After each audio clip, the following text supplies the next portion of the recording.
You know, like sometimes people come in and be like, fuck you, Gary. I've been doing it for 7 years and I have 1,800 followers and get 2 likes. I'm like, it's not that social doesn't work because there's billions of examples of it working. It's that you haven't found it. Like what you're doing isn't resonating with the world, and that's on you to either not care because you like doing it and fuck it. You got your 1,700 followers and you're fucking living. Or if you want something else, you gotta change it. You gotta change the creative format, the way you present. Maybe you shouldn't be in the content, you should be behind the scenes. There could be a million reasons. This is going to be the easiest interview of my life because I love this guy deep in my soul. Gary, you've inspired the world through just real life hard work. And you showcased it on a day-to-day basis on how they can actually do it. Where most people talk facetiously, you say, this is how you guys actually do it. Make pieces of content, go do the work. You never try to make it fake. Walk us through why you share your content like that and why this should actually follow through with those steps. You know, I think, especially with the energy of this room and what an incredible lineup, and obviously the energy of this crowd is off the charts.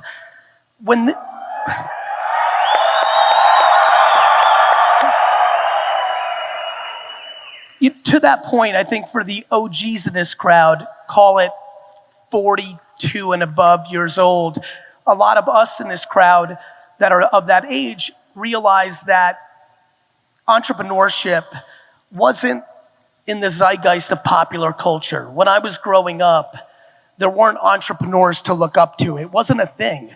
It was all about go to the best college you can get into and go into the corporate game. And so as things evolved with the internet and social media, there was a point where I realized, oh shit, entrepreneurship is now cool. Right.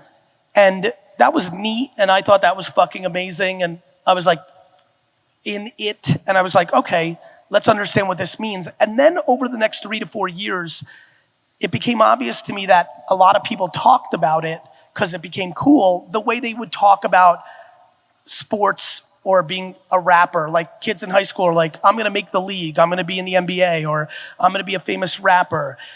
That wasn't the way that people talked about being an entrepreneur, but that had started to happen because entrepreneurship became popular culture. It was then that I was like, you know what? There's so much confusion of what it is required to pull this off. And I think for everyone in this, conference, the more you go through it, I don't know where everyone is on their journey, but the more we go through it, the more you realize like, you can fake it for a while, but it's just not sustainable. And for me, I got lucky because this all didn't happen when I was 17. This all happened when I was in my late 30s. I was already on the back end of putting in the work. The other thing that I desperately wish for everyone here, more than how much money they are able to make, is for them to be happy. And I mean that because everyone here knows unlimited people that have money that are having terrible lives. They're anxious, they've got real issues, and there's nothing good about that. So it became important to me 7, 8, 10 years ago to really do what I could to show that the truth of the matter is that the work is part of the equation. That you aren't looking for the quick way to do it, you're looking for the most sustainable way for you to do it. And really being self-aware and reverse engineering who the fuck you are and then putting yourself in a position to do that is always gonna lead to the thing that everybody wants. And so, I felt it, it was in my stomach, and I wanted to put it out there, and I did, and obviously it led to people seeing maybe a different version of it. I'm thrilled when people use me as a proxy of what they want to do or of what they don't want to do. Plenty of people in these circles will come to me and be like, Gary, I don't believe in what you're saying. I'm like, that's amazing. Like, do you? Like, I don't think I'm right. I think I'm right for me. And I think that means it's right for some of you. And then it means that it's some parts of what I do is right for you. And that's the fucking game, Dan.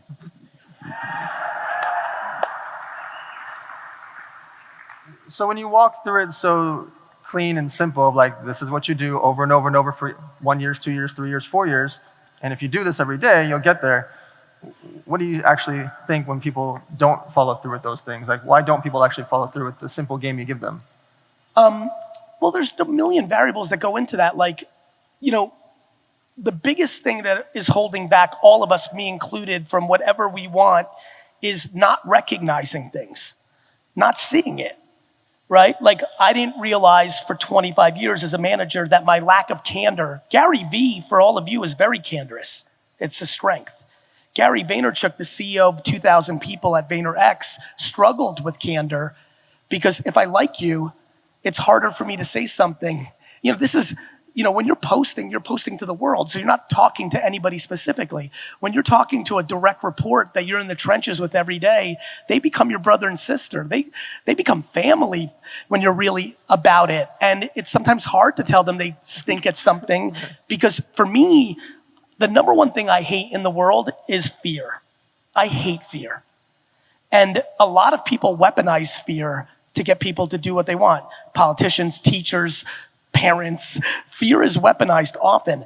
I used to think that me telling you, if you were working for me, Dan, like, hey, Dan, you're really like, you're awesome, but like, you're not great at this, this, and this. And like, if you don't fix it, like, this is not going to work out. I thought when you would walk out that you were scared and that you were like halfway out the door and self-esteem was fucked up. And I didn't know how to find that balance. I've been able to fix that in the last 5 years and it's changed a lot for my company and my world. I didn't see my lack of candor as a kryptonite. The reason so many people here don't follow easy things is, one, it's not easy for them. I've started to get serious about my health about 10 years ago and I go to the gym pretty consistently, but to this day, I fucking hate it. Waking up tomorrow and it's gonna rain in New York and the fucking Jets are gonna probably lose tomorrow.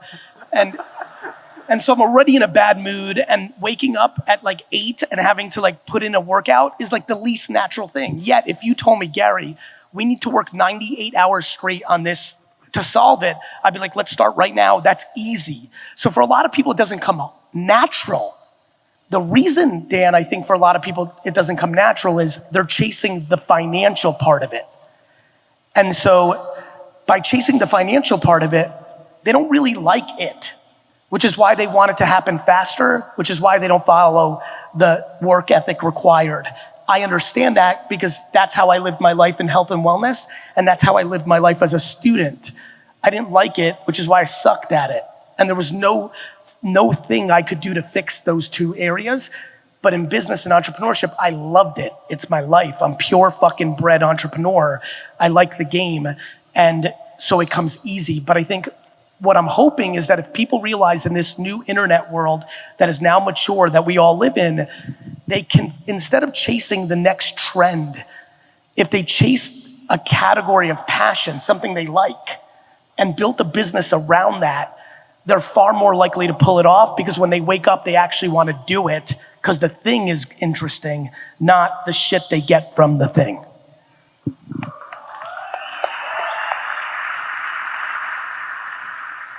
So back in 2019, you led me to a passion project. We were at a sports card convention called the National. 100,000 people there. I just happened to be in Chicago. Gary's there, he's got his booth there.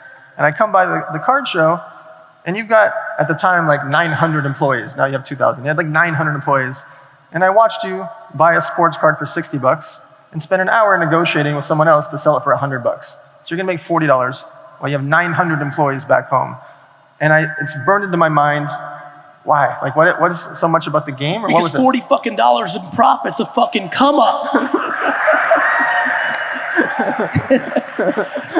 but I'll let you finish. But I just want to go back. Like, that story's real, and it's completely the follow-up to what I just said.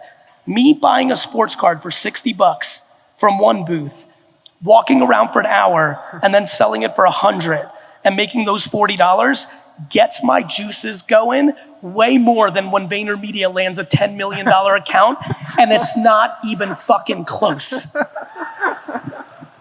If you can find that in your actual day-to-day, you will get much further than you can ever imagine because you'll have the fucking fuel to get it.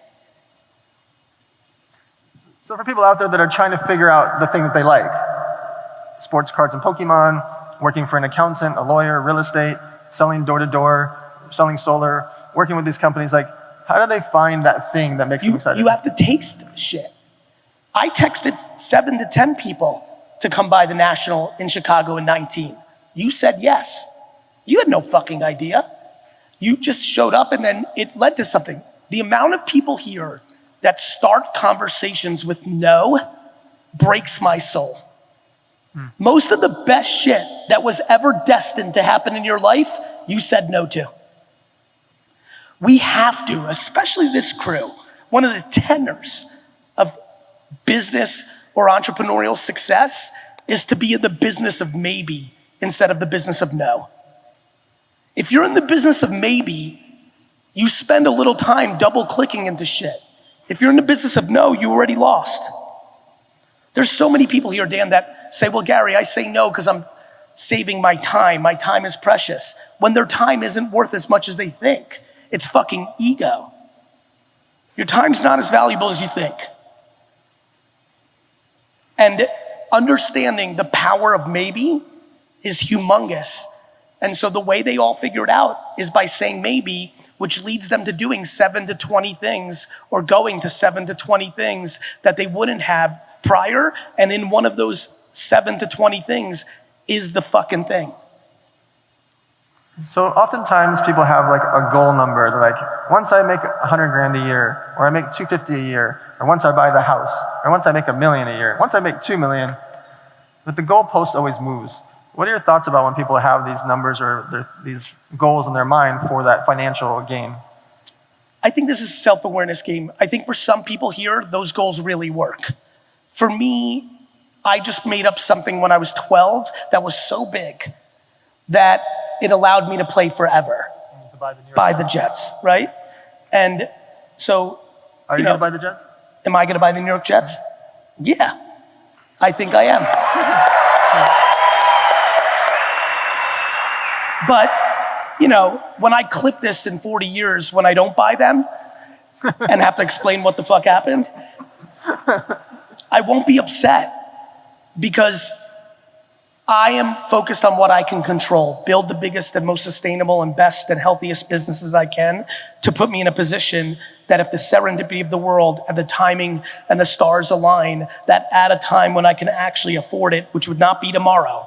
If tomorrow they're for sale, it's unlikely I get them. I may get a tiny, tiny piece because whoever got it is probably smart enough to realize me getting a little piece is probably a good arbitrage. For sure. But that will crush me in my competitive spirit of trying it.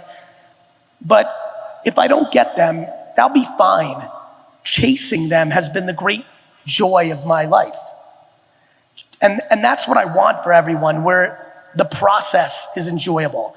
I think a lot of people struggle with goals. When they hit it, it's so empty. They're like, fuck. Like getting to 1 million or 100,000 or whatever it is, like they feel empty. I'm sure many people here have achieved something that they can think back now as like, fuck, it wasn't as good as I thought.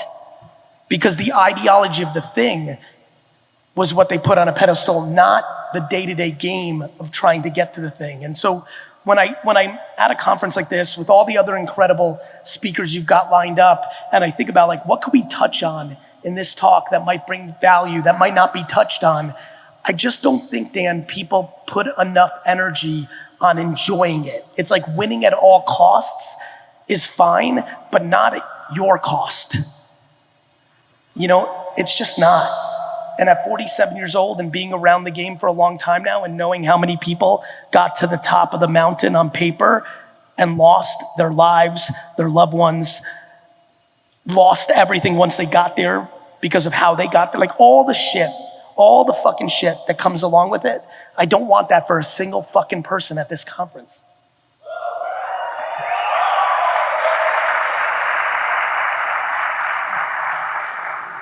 So we have 7,000 people in this audience, and they're going to be surrounded by people that are not going to support them when they have the crazy idea. I'm going to open a sports card store in the middle of a shutdown. I'm going to open up acai bowl locations, or I'm going to throw a humongous event. They have these ostentatious ideas, and they're finally excited to do it, and their friends don't support them. What are your thoughts about the people around them? That's the best. The greatest thing in the world for an entrepreneur is sticking it to their fucking friends.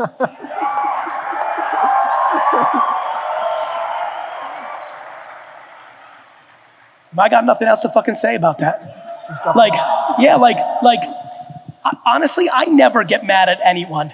not my friends, not my competitors, not people that troll me, I'm empathetic. People are going through their shit.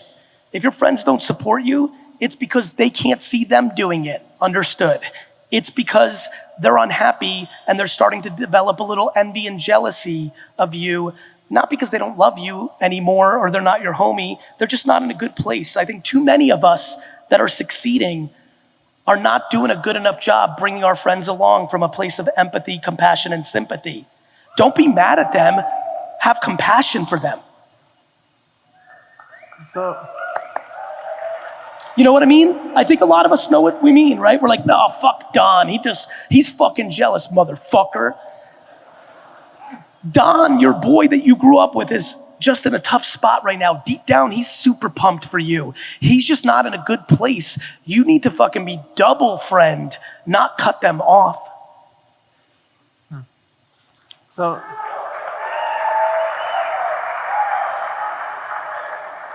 someone's out there, they're listening to you. They've been listening for years, and they're finally ready. They're going to post multiple times a day. They're building their following. They hit 10,000 followers. They're excited. And then they start to see 5 trolls a day, 12 comments a day. You're ugly, you're rude, you're stupid, that's dumb, blah, blah, blah, blah, blah. How do you say to deal with trolls and haters? Yeah, I mean, we just touched on it. Honestly, once and for all, because I know a lot of you on your journeys will have public, lives. Genuinely, stick with me on this for 2 seconds. Imagine living a life where right now on this Saturday morning, afternoon around this country, you're laying at home and you're going through your Instagram or TikTok or YouTube and you're looking to hurt someone else's feelings. You're literally going through it to you're looking to get triggered or upset to then leave a comment to then hurt that person. Think about how sad that life is. Honestly, I mean it. I'm not making fun of that person. I'm deeply empathetic to that person. Think about how fucking sad that life is. That you're not in the business of building something. You're in the business of walking around the internet trying to tear something down. I really, really, really hope that this hits even one person here. That starting this moment from now on, when someone says you're ugly or stupid or full of shit or suck, that you don't start to feel bad for yourself. You start feeling sad for them. Please get on this fucking train because it will be good for you and it will make you a better person for them.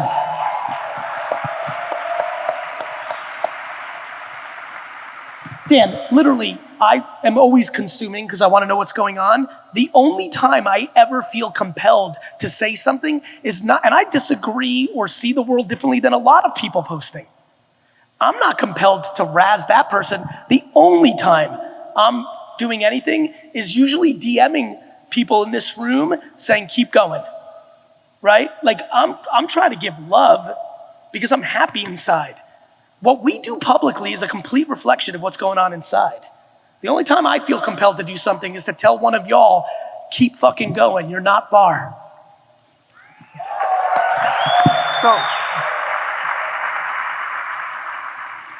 sitting right next to that person that did listen to you is the one that didn't. And they say to you, I don't need social media. I don't need a personal brand. What would you say to them? Cool. There's unlimited people fucking winning. I know unlimited people with monster businesses, super happy lives, and they're not on social. Mazel tov. Good. On the flip side, there's a lot of people that leave opportunity on the table without realizing, friends, social media is free distribution. Of course you can run paid. I get it. But it is the only platform in the world that you can reach millions of audience without paying for it. Do you know how fucking insane that is? You can't run a newspaper ad for free. You can't run a television commercial for free. You can't buy Google AdWords for free. You can do SEO, which is true, which is why it was a monster. But the fact that social, and especially with the TikTokification of everything, is free, it's insane. It's so insane that I'm just finishing up wrapping the follow-up to jab, jab, jab, right hook. Thank you.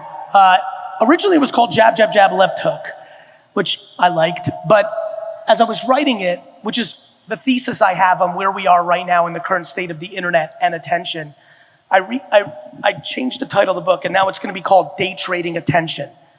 And for everyone here, the number one thing that they're actually in need of doing is day trading attention. Social is an incredible place to do it. Influencers is an incredible way to do it. There's a lot of ways to do it, but it is the macro thesis, Dan. When you're opening up locations, right, for acai or sports cards, or for donuts, like the gentleman I met, or anything that anyone's doing here, at the end of the day, before anyone's gonna buy anything from you, they need to know about it. And for me, social media is disproportionate on this day in 2023, the biggest opportunity for time and effort and money against outcome on the other side. So when people say, I'm not gonna do it or I don't need it, I'm very empathetic to that. There's many ways to win. This isn't the only way. It just happens to be the way, especially for someone starting at zero, the most opportunistic way today. The same way that if I was writing books when I was building Wine Library for my dad, I would have talked about search, because SEO in 2000 was bananas. Right. And so there's always an arb. And so I don't think anyone should do anything other than be a kind person. But as far as entrepreneurship, like, I'm not hurt. I didn't invent social media. Social media is not my fucking brother. I don't give a fuck. I just think there's an opportunity. Can you guys just clap if you have children? For someone out there that has a 14-year-old or a 16-year-old daughter, for example, and she's comparing herself to other girls on social media, and whether it's celebrities or influencers or anything between, what would you say to those girls that are seeing so much Photoshopped content? Look, I know how much the world is excited about blaming social media for everything, and this scenario. I'm 47 years old. Our social media was, Kate Moss was being blamed for shit because of her photos in a magazine and what her weight was. We're always blaming something. Marilyn Monroe was blamed, Barbie was blamed, Cindy Crawford was blamed, Kate Moss was blamed. Like, somebody's always to blame. Parents love to blame the outside. The only way to win the game that all us parents want, which is we want our kids to not get caught up in some shit, is for us to focus on building the kids' self-esteem. It's true. Like there are millions and millions and millions of young girls and boys right now going through social media, and they're not devastated by someone else's money or good looks or happiness. There's millions of them. Mm-hmm. They're the ones who were fortunate enough with either DNA or great parenting from everyone who just clapped, by instilling into that child that you are good enough and these are the things you're good at. Where we lose our way sometimes is we tell these little fuckers they're good at everything, and that's delusion. Which is why we have to get rid of 8th place trophies, yes, because they're fucking us up. You do not build self-esteem by telling your child they're great at everything. You build self-esteem by pointing out the things your kids are good at, and you pointing out the things they could work on. But once you build that self-esteem, they can deal with other people's happiness. Along the same lines, someone's just getting started on social media and they're only getting 12 likes and 16 likes, and they feel like, well, Johnny or Rebecca sees that I only got 12 likes and they feel weird about that. What would you say when they're first, like you used to get your first few views and now you've got tens of millions of views. Walk us through that first phase. You still suck. I love it. That's it. Next question. You know, like sometimes people come in and be like, Gary, fuck you, Gary. Like, I've been doing it for 7 years and I have 1,800 followers and get 2 likes. I'm like, bro, you suck. And I don't say that to razz him. I'm like, not that social doesn't work, because there's billions of examples of it working. It's that you haven't found it. Like, what you're doing isn't resonating with the world, and that's on you to either not, and this is a real one, not care because you like doing it and fuck it. You got your 1,700 followers and you're fucking living. Or if you want something else, you've got to change it. You got to change the creative format. You've got to change the way you present. You've got to change, maybe you shouldn't be in the content. You should be behind the scenes. There could be a million reasons, but you shouldn't dwell on where you're at. You know, again, back to health and fitness. What I was doing in the gym 10 years ago is very different than what I'm doing now. That shit in the first month was disastrous. like 8 atrocious push-ups. You know what I mean? I don't do that anymore because I put in the fucking work and I put in the time. And so I think that a lot of people need to realize where they are on the journey.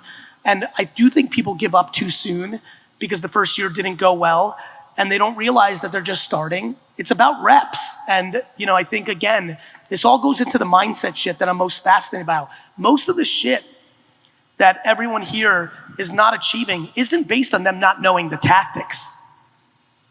The tactics are available for free. You can go Google and YouTube everything. They're free. The mindset that stops one from doing it is the thing I'm most fascinated by, especially in entrepreneur land. Just to remind everybody, what we all do for a living, you're basically losing all the time.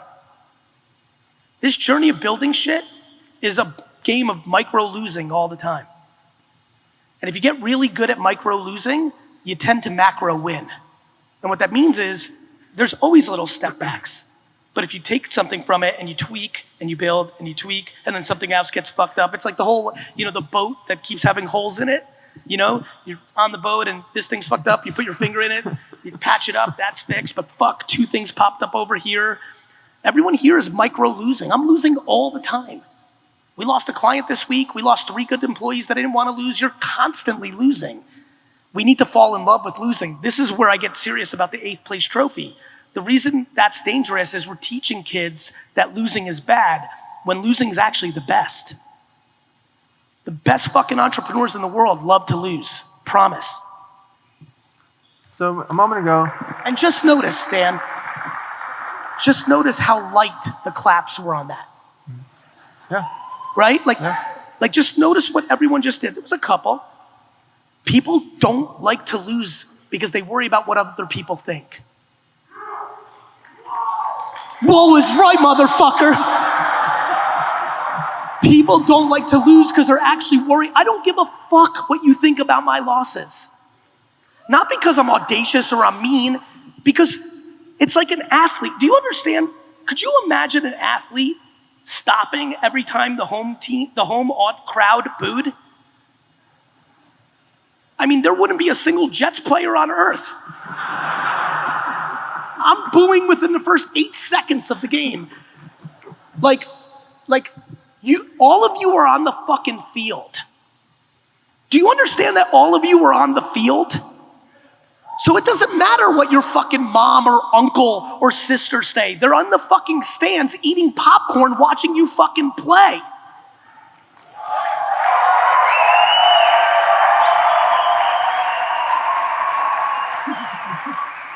Honestly, I talk to friends and family, but they're like, Gary, but my mom said, look your mom in the face and say, Mom, if you don't think what I'm doing is right, fucking go show me you do something and let me look at that. Yeah. I'm not fucking worried about people's opinions that are not on the fucking field. Fuck.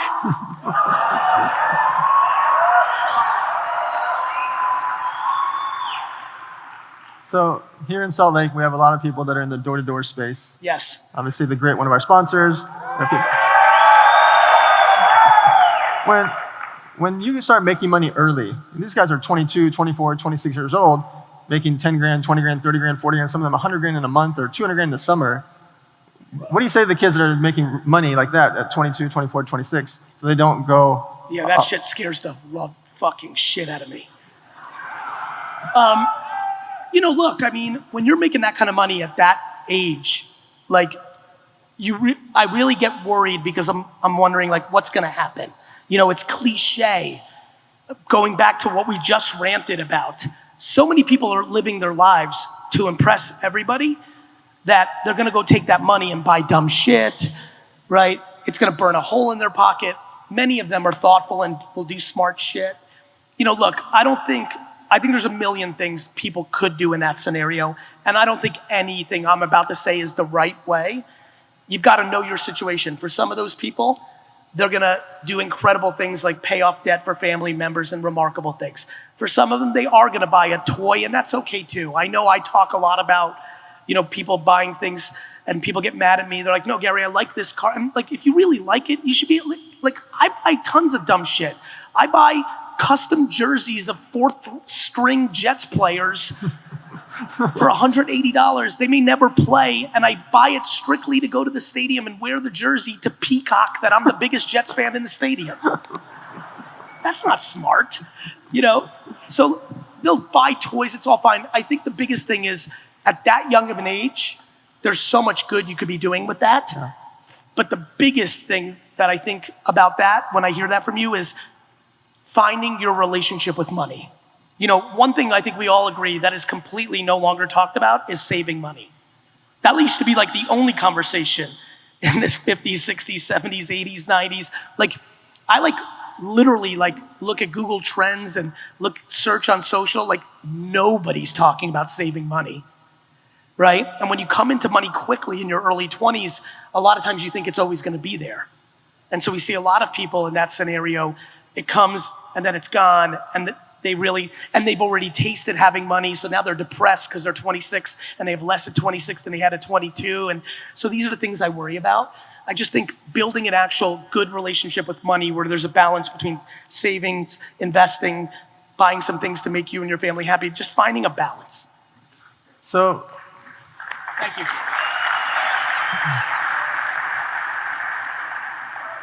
An hour ago, we had David Goggins here, and I asked him about personal fitness when it's like Thursday morning and they don't really feel like it. On the business fitness side, and someone's been working on their business and they don't have the results yet, they've been working on their business for a year or 2 years, whatever it is, and they just aren't having the results or things are hard, what would you say to them so that when they don't feel like it? There's two extremes in this scenario, in my opinion. One, sometimes it's just okay to fucking punt the day. And I know that it's not necessarily what I do, but that goes back to the way I started this, which is I love my fucking shit so much that even when it's going bad, it's like, it's good because I'm playing, right? Actually, this is really important. I don't say this often. For everyone here, just think of the single game you like the best. Basketball, Uno. Poker. Bro, Uno's the fucking jam. Poker, whatever it is. That single game that you're thinking about right now, tennis, that game that you love so much, you like playing it even when you're losing. As a matter of fact, for a lot of you like me, when you lose, it makes the next game even more fun, right? That's how business is, and that's what I want everybody to find. For the people that have that on that Thursday, punt it. Go spend time with your family. I don't know, zen out. It's actually okay to skip the day, right? Or to the other extreme, push through super hard.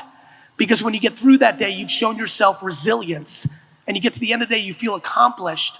Don't be in the middle where you're just dwelling about the feeling all day. If it's really killing you, get the fuck out. Go to a movie. I don't care. Play video games. If it's not completely killing you, show yourself that you have resilience to get through that 10-hour day and get on the other side, because you will feel fucking great. But let's say you decided to go through the resilience and you're an hour or two in and it's even getting worse, then punt the day. We have to be nicer to ourselves, Dan. We just have to be nicer to ourselves. Too many of you are beating yourself up for little dumb shit. One day of not productive work at your job is not putting you the fuck out of business. So, that being said, if that day becomes a week and that week becomes a month, now you gotta look at it. You know what I mean? Now you gotta look at it. Now you're in the wrong game and you need to figure out how to get the fuck out potentially. in our last 30 seconds, what is the one thing you would say to this audience that's getting bombarded by the media and chaos, and we're in a recession, everything's going wild, and there's so many things that are fear to us? What would you say to them to make them not feel like that? The truth, which is all of you are 100% in charge. It doesn't matter what, there have been people that have been happy and built monster businesses in recessions, during natural disasters, with a bad mom, with an alcoholic dad. There are unlimited people in the world who have found massive success and deep happiness in every scenario. There is nobody in control of you. No matter what they pound down your throat to scare you, I promise you, you are 100% in charge. And the second you get that into your fucking dome is the second you don't even hear the dumb shit anymore. Ladies and gentlemen, give a round. Yeah!